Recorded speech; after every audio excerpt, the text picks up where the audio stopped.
استریو گایز، چطورید برابچ؟ خیلی خوش اومدید به یک ویدیو جذاب و خفن دیگه به همراه مستر تاها و کیت. بچه ها تکور سلام دوستان، خیلی خوش اومدید به این ویدیو آقای مستر تاها و اومدیم گیم لانگ درایو رو بریم که نمیدونم واقعا هیچ ایده‌ای در موردش ندارم. طبق معمول من هیچ ایده‌ای ندارم. بله، فقط میریم مسافرت میکنیم دیگه، هیچ ایده ای هم نداریم، فقط میریم همین.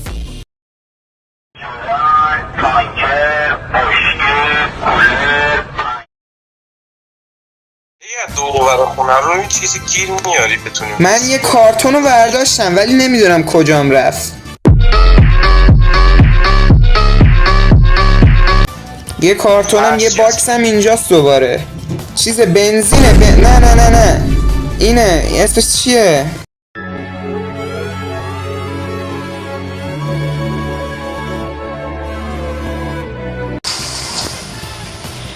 این دری است که پنجره ندارد.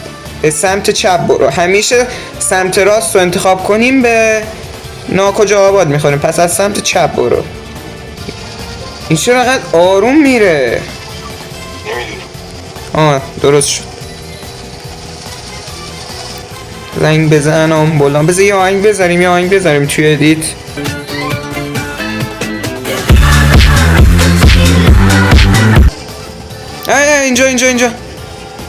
اینجا چیه؟ پمپ بنزین. اوکی، تو بنزین اگه ببین داره بزن، من میرم اینجا رو لوت کنم ببینم چی داره. یه دونه باکس فقط بود، واسه ببینم چی این باکسه. هیچی نبود. عجیبه. بنزین زدی؟ آره. اوکی. چرا خودت رانندگی نمی‌کنی؟ خدا بهتر از همه رانندگی بود. اوکی، پس من خدای روبلاکسم. حاجی دور و برا رو ببین، به من بگو. اینا دوباره اینجا پمپ بنزینه. اوکیه، دوباره داخل رو ببین چیزی پیدا میکنی من اینجا بنزین بزنم. آها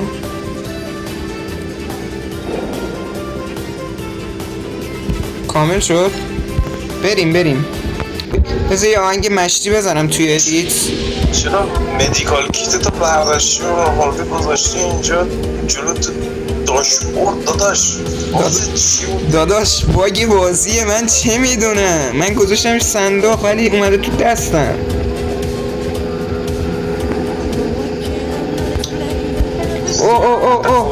او اینجا چیه؟ پیاده شو.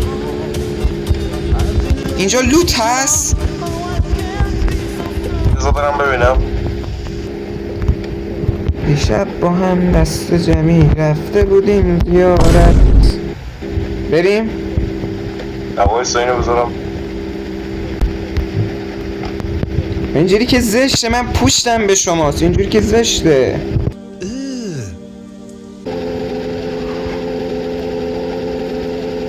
این چی بود پایین؟ مال گیر آوردی یه تیکه سنگه؟ سنگه. آره سنگه باشه. اوکی، بیا سوار شو.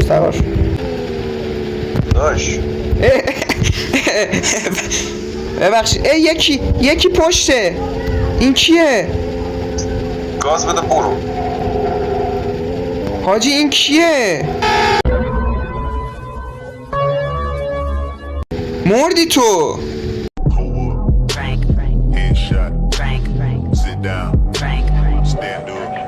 بچه ها متاسفانه اکور توسط تدی بود، نمیدونم چی بود، اومد یه هول چپمون کرد. حاجی تو اصلا زامبیه؟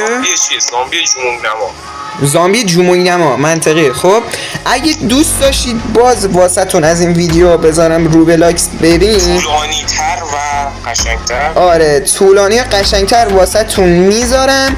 لینک کانال اکورم توی چنل به خدا توی کپشن گذاشتم، حتما برید دنبالش کنید.